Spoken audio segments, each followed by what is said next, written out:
Hello, everyone, and welcome to the press conference with Dr. Tam, Dr. New, and Minister Duclos, as well as the Director at Health Canada, Kim Godard. We'll start with opening remarks, and then we'll go to the room for any questions, followed by any questions that we have online. Alors, nous allons commencer dans la salle avec les mots d'ouverture de Dr. Tam, Dr. New, with Dr. Tam, Dr. New, nous allons and Minister commencer Duclos, dans la and salle we avec will les begin questions et with après questions aller in en the ligne. room Si and vous then avez une online. question en ligne, If you have a question online, please use lever la main. the hand raise With that, we'll function. just get started so we have more time for questions. Merci beaucoup. Bonjour à toutes et à tous. Nationally, SARS-CoV-2 and other respiratory viruses continue to co-circulate as the respiratory virus season progresses in Canada.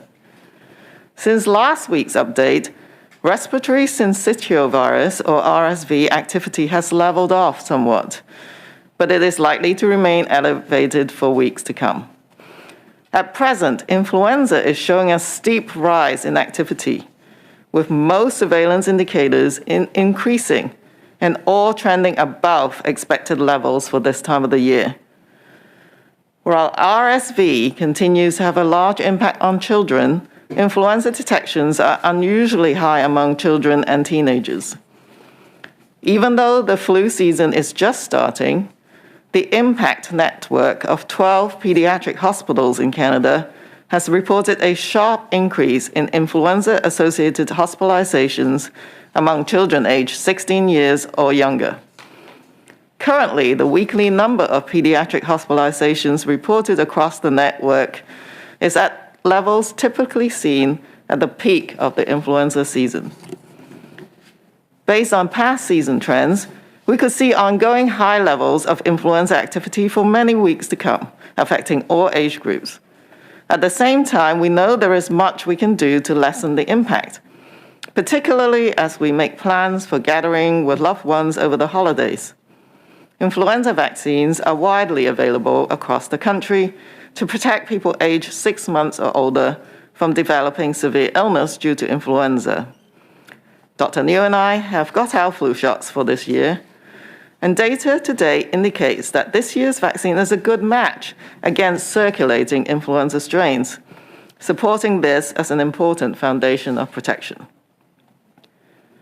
In addition to getting vaccinated to prepare our immune system for a possible encounter with influenza viruses, personal protective habits are also important, as they can reduce your risk of getting infections and spreading them to others. Although not all respiratory viruses spread in precisely the same way, maintaining good habits like frequent hand washing, wearing a well-fitted, well-constructed face mask can help reduce your risk of infection. Likewise, covering coughs and sneezes, staying home if you develop symptoms are key measures you can take to reduce the risk of spreading infection to others. As long as influenza, RSV, SARS-CoV-2, and other respiratory viruses continue to co-circulate at a high level, there is an increased likelihood that we will encounter one or more of these viruses as we interact with others in schools, workplaces, and social settings, especially indoors, and if masks are not being worn. For the time being, it makes sense to dial up our Vaccine Plus practices to increase our level of protection, particularly in light of our extremely stretched health systems and the large impact on pediatric hospitals. Although no individual layer of protection is perfect, when used consistently and together, Vaccine Plus layers can provide very good protection against COVID-19 and other respiratory infections we may encounter. Thank you. Merci. Miigwech. Bonjour à toutes et à tous. Le SARS-CoV-2 et d'autres virus respiratoires continuent de circuler partout au Canada à mesure que la saison des virus respiratoires avance. Depuis la mise à jour de la semaine dernière, l'activité des virus respiratoires syncytial ou VRS s'est quelque peu stabilisée, mais elle restera probablement forte pendant les semaines à venir. Depuis, l'activité grippale est en train de monter en flèche. La plupart des indicateurs de surveillance